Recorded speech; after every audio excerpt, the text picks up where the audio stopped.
신약성경 마가복음 10장 32절에서 45절입니다. 성경은 말하기를 예수님께서 제자들의 앞장을 서서 예루살렘으로 가셨다라고 말하고 있죠. 리더가 누구입니까? 지도자가 누구입니까? 사명자가 누구입니까? 그는 앞장서서 가는 사람들입니다. 끌려가는 사람도 아니고 밀려서 할 수 없이 가는 것도 아닙니다. 죽지 못해 가는 길도 아닙니다. 주도적으로 앞장서서 길을 열고 사람들로 하여금 나를 따르라고 하는 사람이 바로 사명자입니다. 위험이 예상되지만 예루살렘으로 가시는 예수님의 발걸음은 한 걸음도 주저함이 없습니다. 사실 제자들은 예수님의 말씀을 들으면서 앞으로 일어날 일들에 대하여 걱정을 하고 있습니다. 무슨 일이 일어날지 어렴풋이 예상을 하고 있었습니다. 그러나 우리 주님은 오직 하나님의 뜻을 따라 십자가를 향해 가는 길에만 집중하고 계십니다. 주님께서 제자들과 함께 마지막 만찬을 나누시고 그리고 제자들의 발을 씻겨주시고 그리고 저 겟세마네 동산으로 올라가실 때에 찬미하며 올라갔고 그리고 제자들도 함께 찬미하며 예수님을 따랐다라고 말하고 있죠. 우리 예수님께서 예루살렘을 향해 가시고 있는 길은 관광하러 가는 길이 아니었습니다. 그때 당시 유월절을 앞두고 많은 사람들이 물밀듯이 예루살렘을 향해서 올라가고 있었고 분위기는 대단히 들떠 있었습니다. 그러나 우리 주님은 저 십자가만을 향해서 가고 계십니다. 그 길은 바로 죽음의 길입니다. 사람들은 본능적으로 죽음의 자리에서 빠져나오죠. 그러나 우리 주님은 그 모든 걸 다 알고 계십니다. 모르고 가는 길이라면 모르고 갈 수 있겠죠.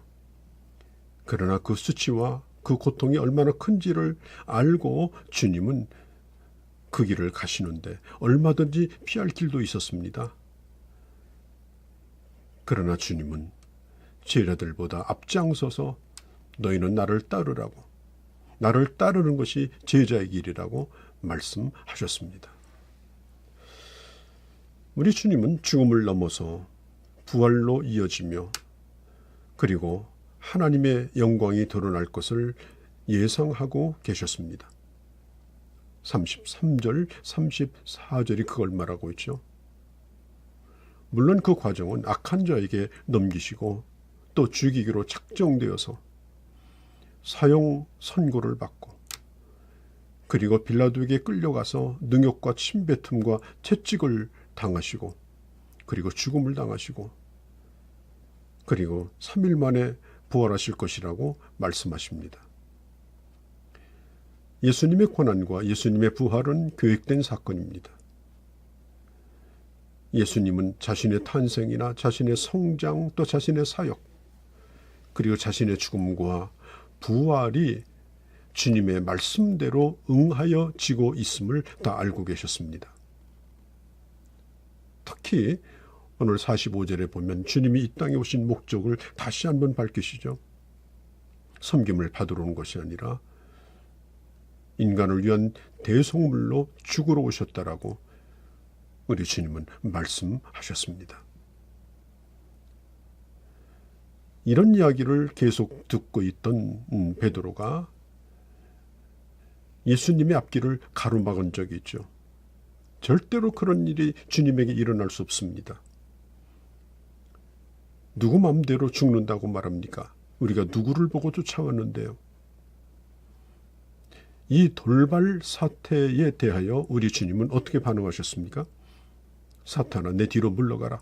그리고 단호하게 꾸짖습니다. 자, 예루살렘을 향해서 가는 도중에 제자들의 목소리는 점점 커집니다. 그 내용은 이렇습니다. 주님이 예루살렘에 가서 왕이 되면 누가 높은 자리에 앉겠는가? 도저히 말릴 수 없을 정도로 이 싸움은 격렬했습니다. 예전에 길가에서 이 개들끼리 싸울 때 물을 끼얹어도 막대기로 때려도 끝까지 물고 늘어지면서 피투성이가 될 때까지 싸우는 걸 봤던 그런 경험이 있는데요. 예수님께서 계속해서 이 싸움을 말려도 제자들은 이 싸움을 쉬지를 않았습니다. 지금 주님 자신에게는 매우 심각한 그런 시간이죠. 그 시간에 그들은 내 자리는 어디일까? 거기에 골몰합니다.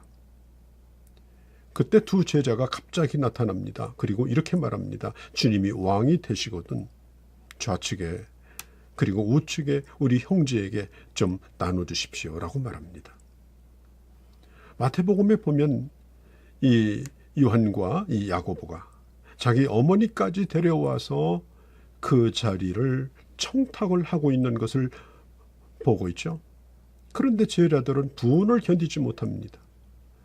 아니 오른편 왼편 그 요직을 다 달라는 것인가?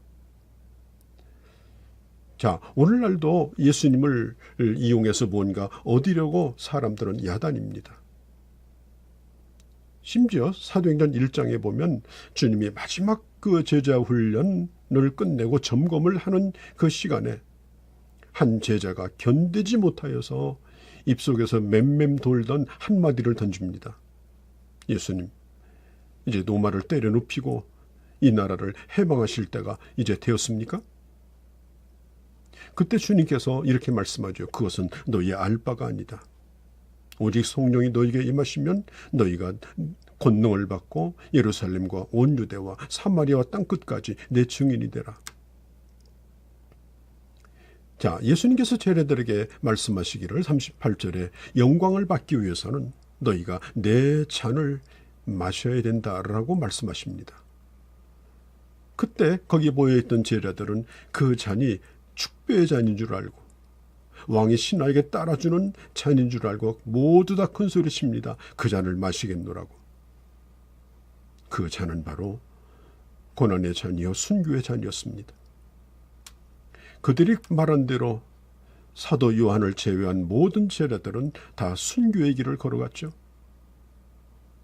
우리 주님께서 잔을 마시겠다고 큰소리치는 제자들에게 또 한마디를 던지십니다. 누가 영광을 받을지는 하나님이 아신다. 자, 이 얘기를 들었던 제자들은 아니 그러면 자리가 벌써 정해져 있단 말인가? 내정됐다는 말인가? 이러면서 의아하게 생각을 합니다. 여러분 기억하십시오. 하나님의 교회에서 주어진 직분은 결코 승진도 아니고 감투도 아닙니다. 똑같이 주님을 따랐는데 누구는 어떤 자리에 누구는 어떤 자리에 그런 싸움이 오늘 교회 안에서도 일어날 수 있는 것입니다.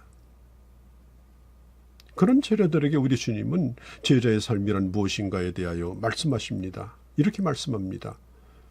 세상의 권력자들을 보아라. 그들은 권력을 얻기 위해서는 땅바닥에 절하는 일도 서슴지 않지만 일단 권력을 잡으면 더 큰 권력을 얻기 위해서 또 그 권력을 이용해서 더 큰 이익을 얻기 위해서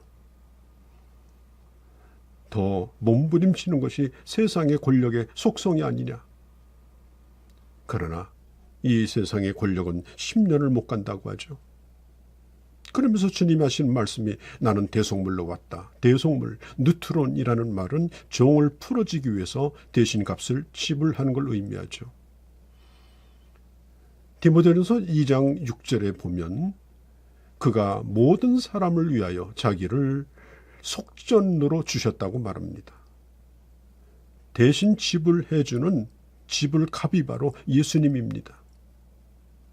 예수님은 하나님의 택한 백성을 건지시기 위해서 이 세상에 대신 값을 지불하는 분으로 오셨는데 바로 그 값은 바로 죽음이었던 것입니다. 오늘 교회와 성직자들이 그리고 교회 지도자들이 욕을 먹고 있는 이유가 뭡니까? 어디서 많이 본 듯한 이 세상의 권력자들에게서 보았던 그런 모습들로 점점 변해가는 것. 그것 때문에 세상이 실망을 하는 것입니다. 섬기려고 하는 사람보다 권력을 잡기를 원하는 사람이 더 많다는 것입니다. 사랑하는 성도 여러분, 제자의 길이 뭡니까? 주님과 함께 고난의 잔을 함께 마시며 그리고 영광도 함께 누리는 자입니다.